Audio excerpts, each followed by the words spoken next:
Bonjour tout le monde. Comme vous le savez, nous sommes réunis aujourd'hui pour présenter l'effort de carême de l'amicale des chrétiens catholiques de l'IPRES qui se sont associés au cabinet Ernest Young, représenté par Madame Arlette, pour remettre symboliquement, au nom de l'institution de l'IPRES, une aide. Cette aide va être remise par une délégation nommée par l'amicale pour représenter tout le personnel de l'IPRES ainsi que l'administration. Elle est dirigée par la présidente de l'amicale, Madame Gomis, Fabienne Correa, par Marie-Rose Badian, qui est chargée de la commission liturgie au niveau de l'amicale, par Madame Arlette, qui représente votre nom, Madame Thiao, Arlette Esso, qui représente le cabinet Ernest Young, avec qui nous nous associons à chaque fois qu'on a une activité à caractère religieux, par Valentin Marius Manga, qui est chargé de l'organisation de l'amicale, par Madame Antoinette Huchard, Madame Faye, qui est membre de l'amicale, ancienne du bureau, et également les agents de la cellule de communication, dont Mamadou Ndour et Djibi Ndiaye, et un représentant de la commission du service logistique de l'IPRES, la personne de Mohamed. Donc, si je n'ai oublié personne, voilà pour le moment ceux qui sont présents. D'autres vont nous rejoindre. Nous avons également le regret de constater l'absence des représentants du directeur général, parce que tout simplement, à la dernière minute, il y a une rencontre qui doit se tenir à la direction générale, mais normalement, le DRH ainsi que le chef du personnel, accompagné par l'assistant social, devait être avec nous. Donc, ils s'excusent de cette absence parce qu'ils auraient bien voulu être là pour témoigner également de la solidarité de l'institution de l'IPRES. Donc voilà la délégation qui va procéder à la remise de notre aide.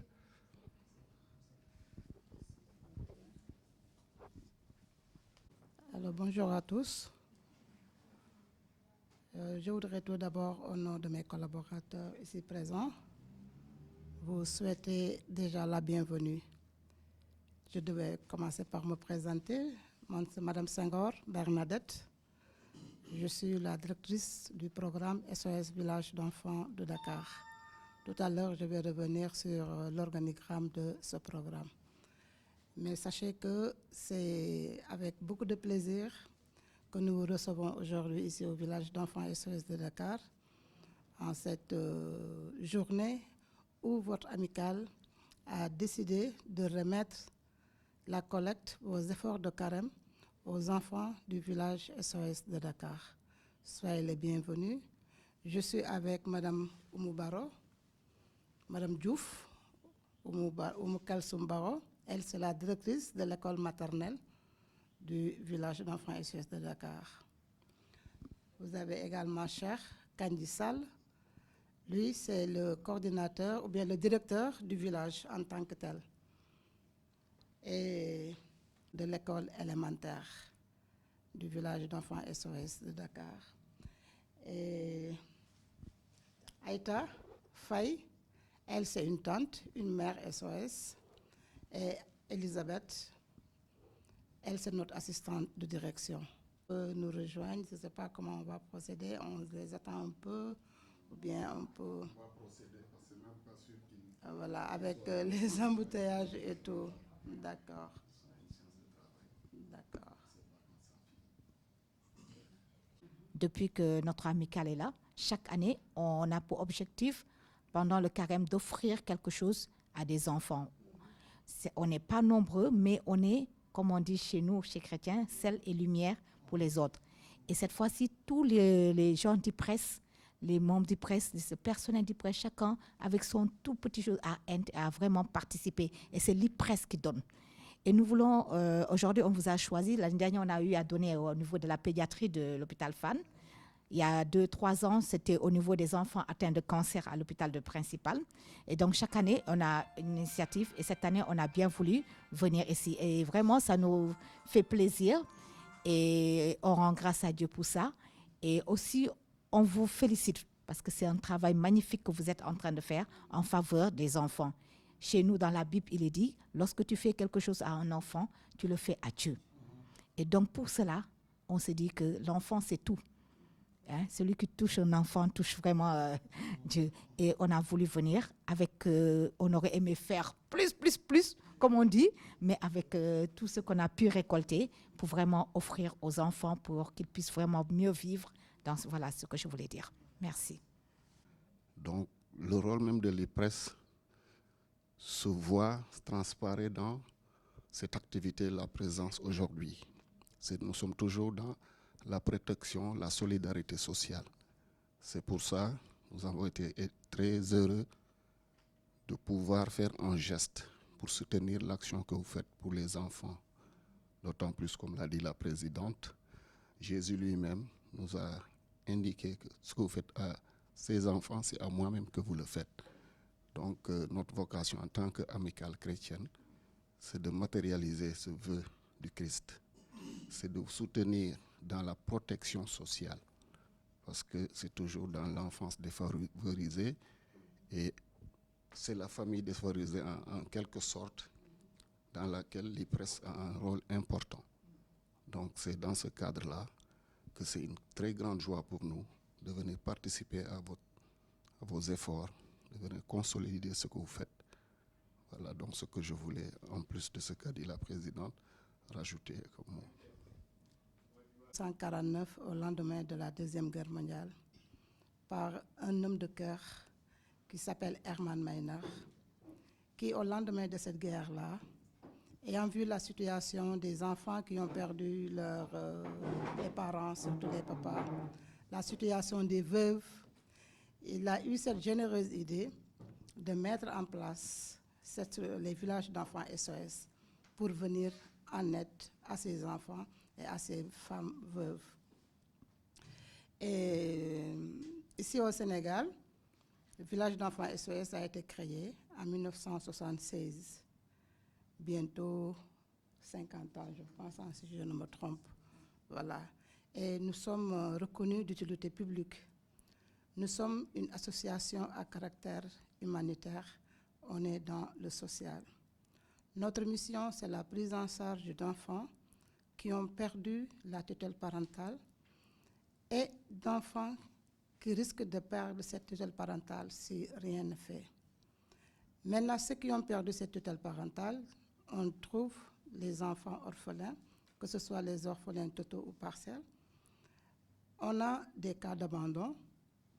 On a des enfants issus de familles vraiment vulnérables, ou bien de parents atteints d'une maladie, ou bien en conflit avec la loi. En tout cas, des raisons sérieuses qui font que les parents n'arrivent pas à s'occuper correctement de leurs enfants. Ce sont ces types d'enfants qu'on accueille dans le village SOS. Et ils sont répartis. Le village, ce n'est rien d'autre qu'un ensemble de maisons. Ici, nous avons 15 maisons. Et les enfants que nous accueillons sont répartis dans ces 15 maisons. Et ils sont tous sous la responsabilité des mères SOS. Maintenant, les enfants qui risquent de perdre la tutelle parentale. Village d'enfants SOS va trouver ces enfants-là au sein de leur famille et va accompagner les tuteurs, les parents, à se développer. Village d'enfants SOS va les renforcer ou bien les former sur tout ce qui concerne, tout ce qui est en rapport avec le respect des droits de l'enfant, sur l'économie, comment gérer, comment développer une activité génératrice de revenus, comment s'occuper de son enfant, comment, etc., etc. Et ça, Village d'enfants SOS le fait à travers ce que nous appelons les programmes de renforcement de la famille. Et ce qui est recherché à travers ces programmes, c'est qu'au bout de 5 années, au moins, que les parents-là qui sont renforcés, qui sont formés, qui sont accompagnés à mettre en place des activités génératrices de revenus, qui sont accompagnés à se réunir en GIE ou bien avec les associations villageoises de crédit, etc., que ces tuteurs-là soient en mesure de s'occuper correctement de leurs enfants. En tout cas, de prendre en charge les besoins essentiels de leurs enfants. Que les enfants aillent à l'école, c'est leur droit. Qu'ils se fassent soigner quand ils sont malades, c'est leur droit. Qu'ils s'épanouissent, c'est leur droit. Qu'ils aient comment on appelle là, les états civils, là, les extraits de naissance, qu'ils soient enregistrés, etc., etc. C'est ça qui est recherché. Et actuellement, à travers le programme de renforcement de la famille, le programme de Dakar est présent à Grand Médine et à Pékin, où nous accompagnons plus de 200 familles. Et dans ces 200 familles, on a à peu près 1500 enfants que le village d'enfants SOS est en train d'accompagner. Maintenant, ici, au niveau du village, tout à l'heure, je vais laisser la parole à mon collaborateur Cheikh, puisque c'est lui le responsable du village. Il va vous parler de son village, le fonctionnement et tout. En plus de ça, nous sommes une association à caractère non lucratif. Mais quand même, on a des structures qui nous permettent de collecter un tout petit peu, toujours pour mieux prendre en charge les enfants qui nous sont confiés. C'est la raison pour laquelle, dans chaque village où vous irez, pour votre information, nous avons 5 villages d'enfants. Dakar est le premier, ensuite Kaolack, ensuite Louga, Ziguinchor et Tambacounda. Je disais tout à l'heure, c'est pourquoi nous avons une école maternelle, une école élémentaire et une université ici à Dakar. Et ces structures-là, elles sont ouvertes à la communauté. Il n'y a pas que les enfants SOS qui fréquentent ces écoles-là. On est ouvert vraiment à la communauté. Et parmi les enfants, on nous exige que 30% de l'effectif soit de notre groupe cible, c'est-à-dire des enfants qui vont venir étudier gratuitement à SOS, de la maternelle à l'élémentaire, CM2. C'est ça le travail des villages d'enfants SOS. Et je vous assure que vous avez vraiment tapé à la bonne porte, puisque Village d'enfants SOS ne vit que de dons. Même le père fondateur Herman Meiner, quand il a créé les villages d'enfants SOS, c'était avec un groupe d'amis. Et ils se cotisaient un sac de riz, 1000 francs, 2000 francs, une bouteille d'eau pour venir en aide. Et c'est par la grâce de Dieu que les villages d'enfants SOS aujourd'hui, on est présent dans 137 pays. 137 pays à travers le monde, dont le Sénégal. C'est ce que je voulais vraiment ajouter, vous dire que vous avez tapé à la bonne porte, vous dire un grand merci pour l'intérêt que vous portez au travail des villages d'enfants SOS. Le fait seulement d'avoir pensé à nous, ça nous va vraiment droit au cœur. Merci en tout cas de tout cœur, que tous vos efforts de carême soient vraiment récompensés. Et comme vous l'avez dit, tout ce que vous faites pour les enfants, c'est pour le Christ, c'est à Dieu. Et je pense que ça, c'est une philosophie qui est partagée par toutes les religions ici, en tout cas qui sont présentes au Sénégal. Merci beaucoup en tout cas pour ce geste. On est vraiment contents, on est fiers de vous recevoir. Et je vais laisser la parole à Cheikh, qui va vous parler de la prise en charge alternative des villages en tant que tel. Et si la directrice de l'école, une mère SOS est là, si elles ont quelque chose à ajouter, la parole est donnée à qui veut la prendre. Merci beaucoup. Quand on dit prise en charge alternative, c'est rien d'autre que le village. C'est-à-dire les 15 maisons qui constituent un peu le village, dont l'effectif est de pratiquement 124 enfants. Et ces 124 enfants sont répartis dans les 15 maisons, en moyenne 8 à 7 enfants par maison. Donc la répartition déjà se fait déjà par l'admission. C'est des parents qui demandent à ce qu'on admette leurs enfants. Et dans ce processus, nous travaillons avec le tribunal pour enfants avant d'admettre les enfants. Donc nous travaillons avec l'AMO, ce qu'on appelle l'action éducative en milieu ouvert.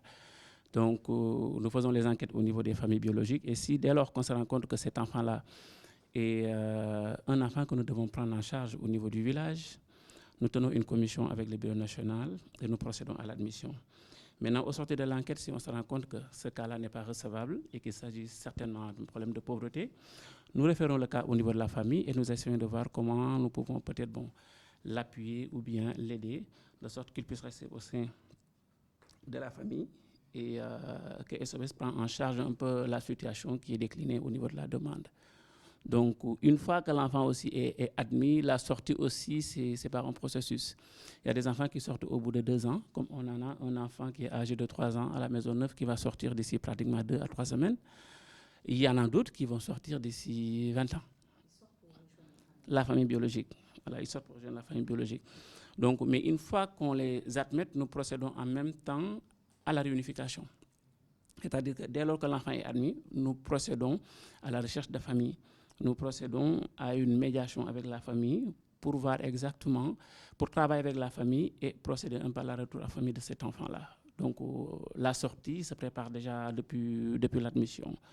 Donc pour vous dire qu'en fait, il y a tout un processus. Nous travaillons avec les mamans SOS, nous travaillons avec l'AMO, nous travaillons avec la famille d'origine, si vraiment ça, il existe. Donc c'est sous ce travail-là que nous faisons derrière pour pouvoir accompagner l'enfant une fois qu'il sort. Maintenant, dès lors qu'il sort, nous tenons encore une commission. Et durant cette commission, il y a des rapports qui sont fournis pour décliner un peu la situation de l'enfant et la situation de la famille. Et quelles sont les mesures que nous allons mettre en place pour l'accompagner pour une durée de 2 ans, ou bien 3 ans, ou bien 4 ans, ou bien même, ne serait-ce que pour juste réunifier l'enfant et s'en arrêter là. Ça, c'est à travers la commission que nous le prenons. Pour vous dire qu'en fait, maintenant, l'admission d'un enfant ou bien la sortie d'un enfant, c'est une décision collégiale. Ce n'est pas que Cheikh, il est le directeur de village, il peut décider de son plein gré qu'un enfant, on doit l'admettre ou bien on doit le sortir. Moi, je pourrais peut-être décider de l'enquête qu'on doit faire, comment on doit le mener, mais après, il faut soumettre le cas à plusieurs personnes, à savoir la directrice nationale, l'adjoint du directrice nationale, le coordinateur de la prise en charge alternative, l'assistante sociale, le médecin. Tout le monde donne son avis.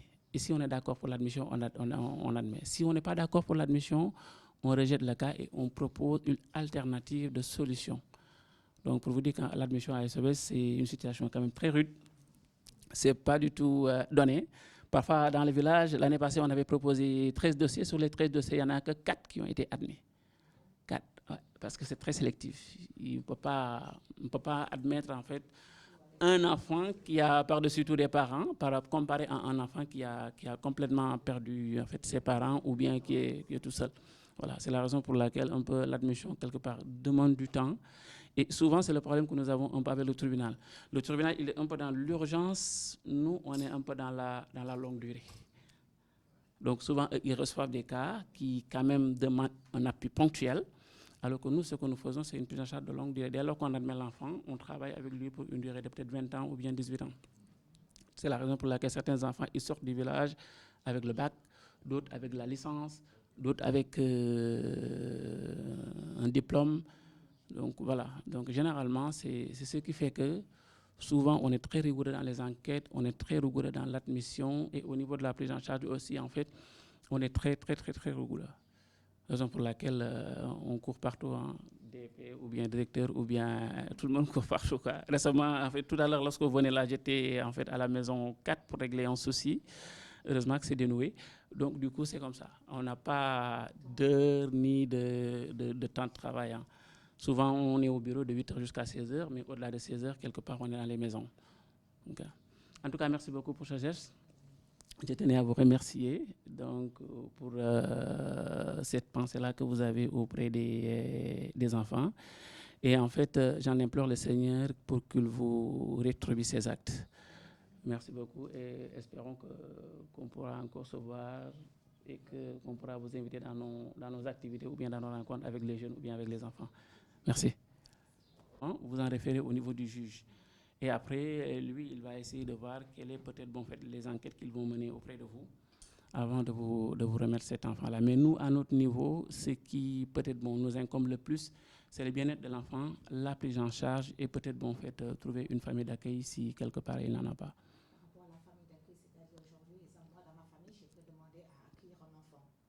Oui, vous pouvez demander à accueillir un enfant, mais quelque part, en fait, il faudrait que ça passe au niveau du juge. Lorsque je parlais de famille d'accueil, c'est des enfants qui sont ici et qui n'ont pas de tutelle parentale, et que quand la maman part en retraite, elle pourrait amener ses enfants-là chez lui si elle le décide. À tout moment, pour partir, mais qu'on peut, exemple, accueillir chez nous, prendre soin d'eux et tout ça, c'est possible. C'est possible. C'est possible. Voilà, c'est ça qu'on appelle les familles d'accueil. Mais toujours est-il qu'en fait, il faudrait que s'en réfère toujours à l'AMO pour qu'on puisse faire l'enquête. Après eux, ils nous feront en fait, ils vont nous envoyer un papier pour dire qu'en fait l'enfant qui était confié à SOS est finalement confié à Madame Telle. Donc c'est comme ça que ça se passe. Pour compléter ce qu'a dit Cheikh tout à l'heure, il disait qu'on est rigoureux pour l'admission. Village d'enfants SOS doit être vraiment le dernier recours et dans l'intérêt de l'enfant. C'est pourquoi, quand on mène les enquêtes là, Dès qu'on sait qu'il y a quelqu'un de la famille, ou bien si SOS accompagne la famille, cet enfant-là pourra rester et s'épanouir au sein de sa famille, SOS va préférer cette option-là. C'est pourquoi on est un peu rigoureux quand même pour accueillir les enfants. Voilà. Beaucoup, voilà, exactement. Voilà. Et également, cher toujours on est en train depuis 2 ans, 3 ans, la maison intégrée, d'expérimenter cela, c'est-à-dire sortir carrément une famille, l'intégrer dans la communauté. Parce que ce n'est pas intéressant de vivre entre 4 murs. Parfois, il y a la stigmatisation est là, etc., etc. C'est pourquoi depuis quelques années quand même, au niveau international même, on est en train d'expérimenter. Raison pour laquelle ici, au niveau de Dakar, nous avons sorti une famille qui est carrément à Kermassar, une famille de 9 enfants avec la mère SOS. Ils sont à Kermassar et vraiment, ils s'épanouissent d'après la première évaluation qu'on a eu à faire sur cette intégration de la famille. Merci beaucoup. Oui. Comment ça se passe? Les mères SOS, c'est des employés comme Cher, comme Madame Diouf, comme moi-même. Quand le besoin est là, nous avons un département ressources humaines qui lance un avis de recrutement de mères SOS. On les appelle d'abord les tantes. Bon, il y a des critères, il y a un profil. Et quand la personne qui a postulé, quand la personne répond au profil, elle est convoquée au bureau national pour un entretien, etc. Comme ça se fait pour tous les autres postes. Mais elle, à la différence de nous, les mères SOS, elles vivent 24 heures sur 24 avec les enfants et qui s'occupent de ces derniers comme vous, madame, vous le faites avec vos propres enfants au sein de votre famille. Elle peut avoir son mari? Oui. Au début, ce n'était pas permis. Non. Au début, les mères, voilà. Elles ont des repos. Voilà. Au début, d'après l'idée de Herman, c'était d'essayer de reconstituer cette famille avec la mère, une mère veuve qui a perdu son mari à la guerre ou un enfant. Et nous, le village d'enfants SOS a évolué selon cette idée. Mais comme toute société, ça évolue. Voilà, on change, on change. Maintenant, elles sont autorisées à se marier. Il y en a beaucoup parmi elles aujourd'hui qui sont mariées, qui ont leurs enfants. Et elles s'organisent également pour, en tout cas, elles ont un repos mensuel qui peut varier de 7. Elles prennent les jours fériés du mois. Et elles s'organisent selon un planning et pour aller maintenant rendre visite à la famille biologique. Voilà, mais le village est ouvert également pour leur famille. Parce que depuis un certain nombre d'années quand même, on autorise les mères SOS à vivre au sein du village, dans leur famille, avec leurs enfants biologiques, mineurs. Voilà, parce qu'on ne peut pas rester là à s'occuper d'enfants d'autrui, alors que de l'autre côté, vous risquez de créer des enfants. Voilà. Voilà. Maintenant, comment elle se débrouille avec les maris? Bon, elle est là, elle part. Alors, juste pour signaler, oui. M. Fall nous a rejoint. C'est en fait votre fii ak xale yi di représenter rôle de la mère ñun ñoo nekk ak ñoom ci kër yi ñun ñooy nekk ak ñoom guddi ak bëccëg comme seen yaay rek comme nim leen ko waxee dañoo nekk ak ñoom ci kër yi comme famille comme ku yore sa doom ni nga dëkkee ak ñoom ni nga nekkee ak ñoom loolu rek lañ nekk ak ñoom pour suñu famille yi nekk ci biti nag suñu jëkkër yi dañuy comprendre parce que ku nekk xam na ne fii lañ dëkk mais suñu jëkkër yi xam na li ñuy liggéey ñu ngi sant yàlla ci côté boobu amuñu ci benn problème ñu ngi sant bu ñu soxlaa suñu famille aussi dañuy dem ñoom tam bu ñu soxlaa ñun dañuy dem waaw parce que dañ fa bàyyi suñuy doom mais amuñu benn problème ci côté boobu ñu ngi sant ñu leen di gërëm di leen sant comme niñ ko waxee xale moom loo ko defal ñàkkoo ko yàlla nga ko defal yàlla na leen yàlla fay. Merci jërëjëf. Eu un bon bout de temps parce que chaque année nous avons une note sociale à faire pendant le carême, n'est-ce pas, président de l'organisation. Donc cette année on vous a choisi, du moins on a choisi SOS à travers ses enfants, à travers vos manœuvres pour le bien-être de ses enfants. Nous avons choisi cela pour faire notre action. Xeeb nañ ko nag. On pouvait faire bien plus, mais je tiens à dire que nous avons tous participé. On n'avait pas eu ce critère de religion, que ce soit, non, tout le monde a participé. C'est tout le personnel de l'IPRES. Par ma voix, moi je suis délégué, donc je dis que c'est par rapport à tout le personnel de l'IPRES qui a participé à cette campagne de dons. Et nous tenons vraiment à les remercier vivement. Nous d'abord en tant qu'association, nous nous remercions, ce que je peux dire. Et bon, j'espère que vous accueillerez à bras ouverts ces dons et j'espère que nous allons continuer ce partenariat sous d'autres formes. Merci à beaucoup et merci pour l'accueil. Merci. Voilà.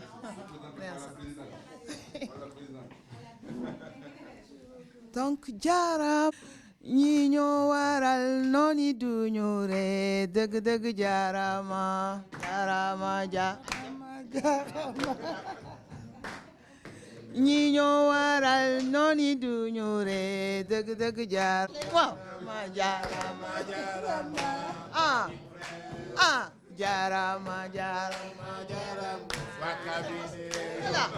jaaraama jaaraama kabi ñi ñoo waral nooni duñu ree dëgg dëgg jaaraama waaw merci beaucoup waaw parce que ay éducatrice lañu donc man animé rek lay def donc vraiment yàlla na yàlla yokkaat mooy li ngeen di def ci œuvre yi ni ngeen koy doxee nit ñi yàlla na yàlla yokk ful lépp nag barke liggéey bi d'abord parce que li ngeen ci jaamu ci weeru koor gi yàlla na leen ko yàlla fay yiw fay ko seen njaboot ni ngeen ko joxee jox ko xale yi ñu koy lekk aussi yàlla na ko yàlla ful moom lay ñaan chaque année ngeen am ñu ngeen koy joxate bu mu nekk tey rek day am fii ni ñëwaat allez jërëjëf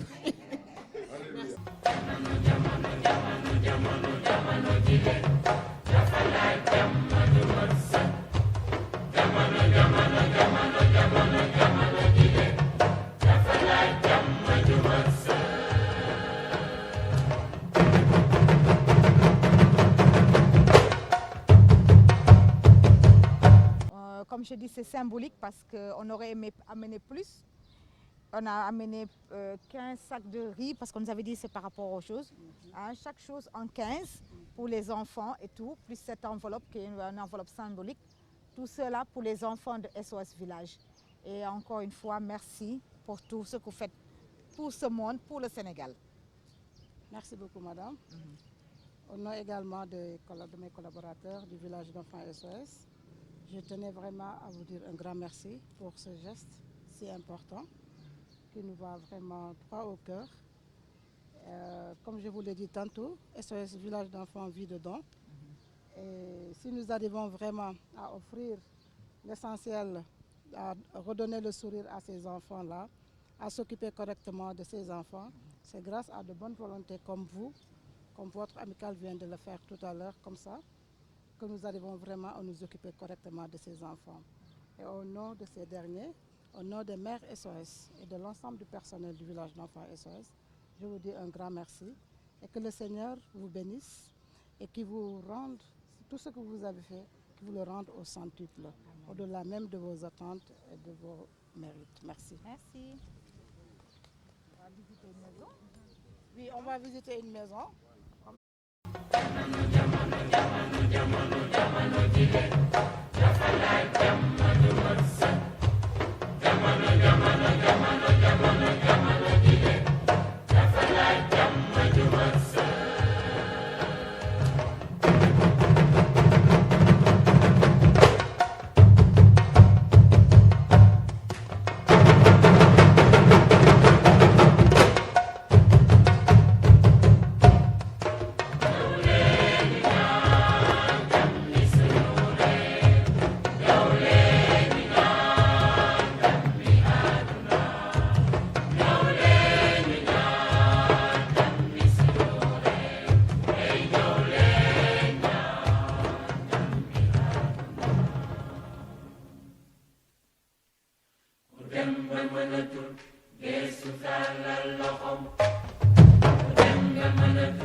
À toutes les manifestations spirituelles, que ce soit Carême, que ce soit Popenguine, ils viennent, ils sont avec nous.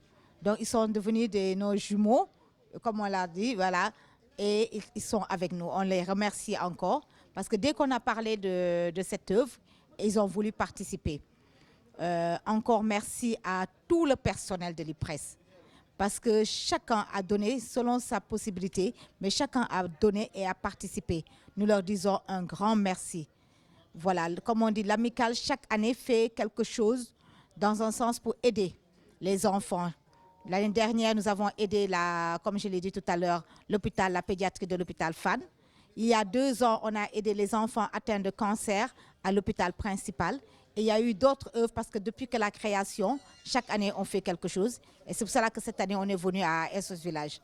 Un grand merci encore à tout le personnel de l'IPRES, au cabinet et à tout le monde. Voilà, c'est ce que je voulais dire. Merci.